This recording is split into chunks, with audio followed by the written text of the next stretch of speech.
Hey guys, how you doing? This is Andrew Sims with the Sims Consulting Group. And on this particular Wisdom Wednesday, man, we're going to talk about how to close a deal. This came up in a couple of conversations this week.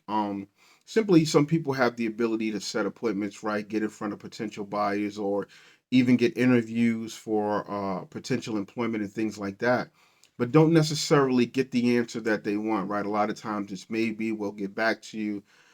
In some cases, that's just the way it is, man. Certain contracts have to go through certain tiers of people. In sales, we always talk about trying to get in front of the decision maker, right? So you can really get a feel for whether you have the ability to close this deal or not. Because talking to the person that has to talk to somebody else, they're never going to actually really deliver the information with the passion and the enthusiasm that you did. So it decreases your chances of actually securing that business. So what I did was, man, I wrote down a couple of points and things that we discussed on a particular call, man, and I want to kind of share them with you. The first thing I always suggest you do is know your organization's capacity. A big reason why people don't actually solidify or close deals or get business is because they're shooting above what they really have the capability of doing. And if you're talking to somebody that's pretty knowledgeable, you're sitting in front of a decision maker that this is not their first time around. They're not their first rodeo, quote unquote. They've been in the business for a while. In a lot of cases, that is the fact of the matter, that you are sitting in front of somebody that has done their research. They have assessed the need, and this is why the potential contract, the job opening, has become available. So, for the business standpoint, know your capacity, know what you have the capability of doing, understand how much business you can take in, right? It doesn't serve you a lot of good, man, to get a contract that you're not able to fulfill. We talked about this the other week, man, where you put yourself in situations to really destroy your company's name before you really get it going. So really understand what your capacity is, what you're able to do, right? What you can handle from a technology standpoint. Do you have the systems in place? From a personnel standpoint, do you have the people in place? From a culture standpoint, is your organization fit to mesh well with this company you're trying to do business with? So always understand what your company capacity is. The second thing is to understand the objectives thoroughly of the company in question. You want to thoroughly understand what they're trying to accomplish, right? You want to be able to tell them in the interview, the potential call, the potential the business meeting, whatever it is, the end goal, right? Meaning not necessarily everything about the particular deal. Some people may get more detail depending on what you're talking about, but you want to be able to basically assure them that you have the capabilities or the skill set to get them to the actual desired result. And in order to do that, you need to understand what the desired result is. So a lot of time in RFPs, we're able to, they do these meetings, right?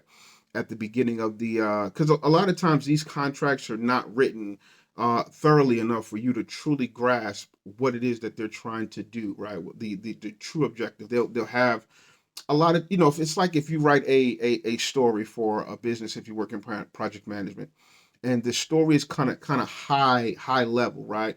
But there are a lot of details in between the beginning and the end of that specific project that you're going to have to question. So back to the RFP, a lot of times they have these meetings or these interest meetings of potential companies, and you need to really hone in on some of those real key questions that you're going to need to, one, write your proposal, right? But two, to make sure that you understand completely, or at least thoroughly, what they're trying to accomplish, so you can tailor make what your proposal is to that particular organization and to that particular situation. The third thing, man, which is probably one of the most important things if you're talking about contracting with the government, contracting with businesses and things like that, is you want to calculate a fair market price. You don't want to shoot yourself in the foot by aiming too high, and you don't want to seem like you really don't understand or you really don't have the skill set by shooting too low. You want your price to fall right in the middle. A lot of times in government contracting, we hear that, they usually go with the lowest price that has the capability. And in a lot of cases, sometimes that is true. But from a business to business and from a person going for a job interview, you want to know what a fair market price is for your services. Number one, you want to understand how you can justify that price. If anybody breaks down your specific number into line items, details, timelines, and things like that, You want to be able to break that number down and really stand behind that number, because a firm price and a great explanation inspire confidence in the person that you're sitting across. So if you say, hey, this project is going to cost you $150,000, and break down, here's why it's going to cost you $150,000.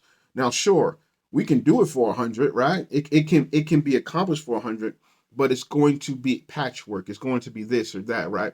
You want to build in confidence that you understand what you're talking about, specifically in the pricing area, because most of these companies, businesses, whether it's you're going for a job interview or you're going for a project, they know what they're willing to spend, and they understand to a certain extent what it's going to cost to actually accomplish, because again, like we said in the first point, this is generally not their first rodeo, so they have a pretty good estimation of what it's going to cost, and your price really helps them believe whether you have the capabilities to do it or not. The third thing, or the fourth thing I should say, is have confidence in your capabilities, right? And this ties into point one. Once you understand what's going on, you know whether you can do it or not, right? And if you have the capability, you want to give some reassurances. Some reassurances like, hey, we've done this for multiple companies. Here are some prior examples of my work. Here's some prior case studies, or whatever it is. If you haven't done the work, come up with case studies, come up with projects that you've worked on that are similar, right? Bring in some reassurance that you have the skill set to do it, because just what you've accomplished on paper may or may not be true, unfortunately, in the world we live in. So you want to be able to thoroughly explain how your capabilities in a confident manner really translate into an effective project, an effective career, an effective anything, right? You want to basically tie those two together. Here's why I am the best fit. And you want to look that person straight in the eyes and explain to them, not in a confrontational way, right? Now, I don't want you to go in there like you're on Shark Tank or something like that. And it's, some people may say that's good, man. I typically just be confident in what you have the capabilities to do, and always provide some form of reassurance. A lot of times we can't give guarantees and things like that, but be really firm and strong in your estimates when it comes to time, cost, and things like that, because they'll go a long way to you securing that business. And the fifth and probably most unrecognized thing is ask directly for the business. Don't beat around the bush, and like, I don't be so overly aggressive, but be direct when it comes to when do you want this to start. Ask for the business. You have to ask for it, and you have to ask in a direct manner, because if you're not asking in a direct manner, it shows a lack of confidence. You should know, after basically you should have been so thorough in your proposal, so confirmed in your price, so confirmed in your capabilities, understanding their objectives, that at this point in time, you're in the back of your mind, you should say, why not go with me? You should be so convinced yourself that this is your business, based on what you've shown, that, like I said, this is a no-brainer. You should tailor your message in a way to make this a no-brainer for the person that's actually trying to do business with you. So those are my 5 points. They're very basic, but a lot of times, man, we're talking that people buy from people, right?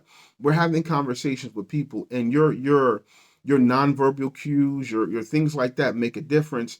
But those 5 points really kind of help you develop the confidence, so your nonverbal cues are on point, right? Your eye contact, your handshake, your confidence, all of those things. You don't get confidence without really going through the process of making sure that you're a good fit for the position. And I got some scripture here that it's a pretty familiar piece of scripture that we've discussed before, but it's from Luke 14, chapter 28, out of the English Standard Version. It is, for which of you desiring to build a tower does not first sit down and count the cost, whether he has enough to complete it? And the premise of that scripture is, count the costs, take the time, do the research, invest the time into making sure you're prepared, so that way going into the situation. Because let me tell you something. I would like to say that everybody that's serious about what they do is going to be prepared, but that's not the case. You may be the only really prepared person they've seen that day.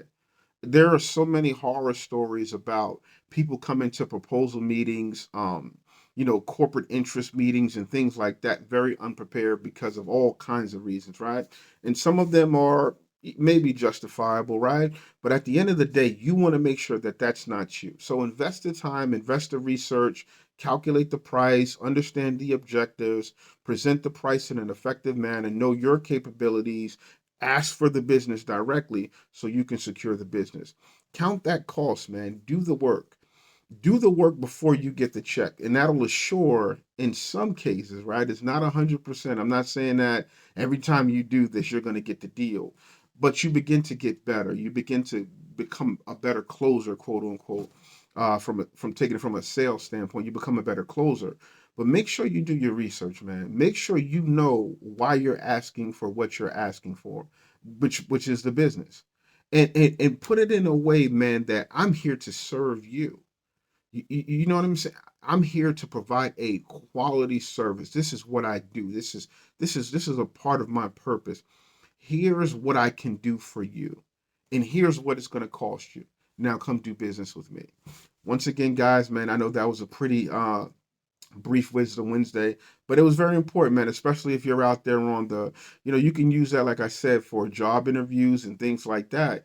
But as you're out there trying to secure your financial future, man, make sure you take it seriously. It's not success is not by happenstance. You don't get to the successful club, whatever that may mean to you. We discussed success a couple of weeks ago, but you don't get there by accident. You don't accidentally come up on success. So do the time, take the time, incorporate the preparation, and then ask for the business. Once again, this is Andrew Sims with the Sims Consulting Group, man. Y'all be blessed. Peace.